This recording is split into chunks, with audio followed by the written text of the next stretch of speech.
Hello, so today I'll be comparing the Disney Store Buzz Lightyear figure with the Toy Story Collection Buzz Lightyear figure. These are probably the two best Buzz figures out there, and some people prefer the Disney Store one, others prefer the Collection one. They still sell this one, but this one's out of print, so keep that in mind. Anyway, let's get into it. So first of all, let's just take a look at both of them and their appearance. Instantly, the main thing that I notice is the head sculpt on the Collection one is far superior. It looks way more accurate and just way more like the character. This one, the skin is the wrong shade and the sculpt just doesn't look right, in my opinion. I don't like it.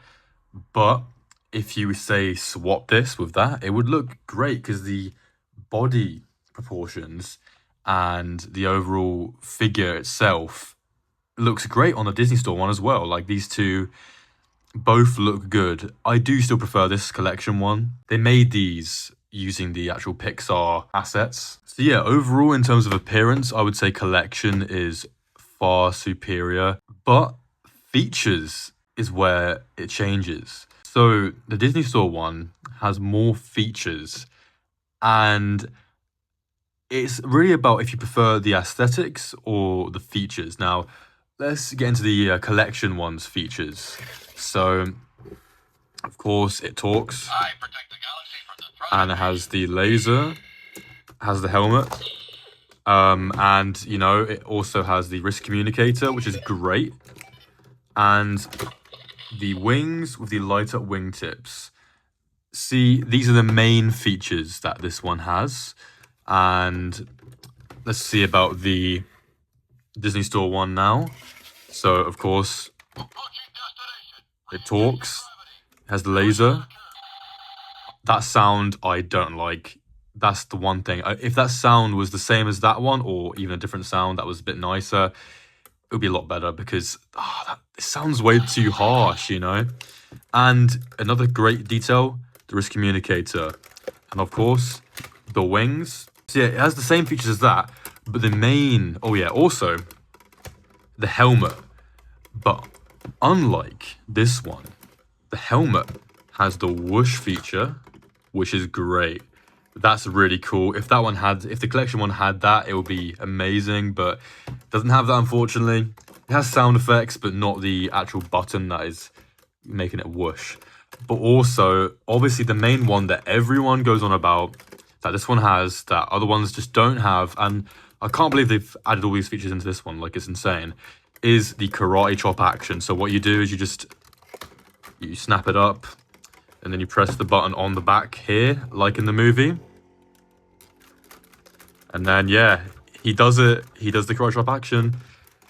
So there's some really cool features, and it has two more than this one, the helmet whoosh and the karate chop action. But honestly, me personally, I'm not too bothered about those features, because I get my figures for the appearance. But I think for a child who would play with the figure and have a good time with it, like I used to as a kid, this one is better. It's less heavy as well, so a child can just, mess around with it a lot easier, and they can do all the features, like the karate chop action, because it is fun. Like, the karate chop action is really fun. Like, you can be messing around with it, just, wait, come on. Like, it's pretty fun. So I think for a child, it would be the best option. And that's also because you can also get it in stores still. Whereas the big issue with the Collection one is that you can't get it in stores anymore. It's been discontinued for about 5 years. And that means I think only collectors are going to buy this now. So as a toy, it's pretty much obsolete, I think, for children to play with. But if we're talking about the best one as a collector to buy, I think it's the Collection one still, because of the accuracy, all the details just look more accurate. And I think the electronics as well, they sound nicer. That just sounds terrible. I've never liked that laser noise. That one isn't amazing as well, but like, anyway.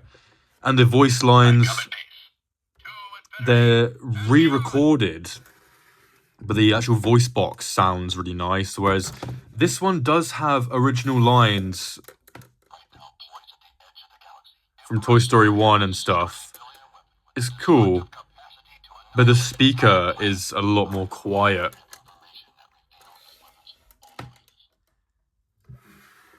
Whereas this one also has the Alive mode, where the head moves. I'm stationed up in the Gamma Quadrant of Sector 4. It's a gimmick. You don't need that for an accurate buzz, but it's cool to have, I think. Are you ready for adventure in uncharted and then you space? can back to toy mode. It's just really nice, and I think just the overall build quality in this hand, this feels a lot cheaper, and this one feels a lot. This is heavy. This is a premium product. This is a toy that will be great for children to play with. So they both have their merits, I think. And if I was a kid, I'd be so happy with either of these.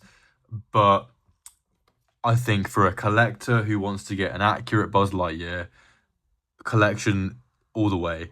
But this is an amazing toy, and I'm glad they still sell a Buzz that has this many features and is just this cool, because like a lot of the Mattel ones nowadays just don't have any features compared to this. So I'm glad they're still selling this, and also the new ones that they've released in Disney Store are a bit better than this. Like this is an older one from Toy Story 3, I think, but similar.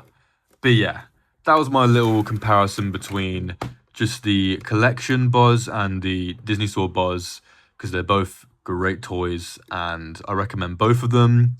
My personal preference is the collection one, but if you like either, if you're going to customize either of them, it makes sense. They're both great. They have great features. I recommend. They're brilliant. Thank you for watching.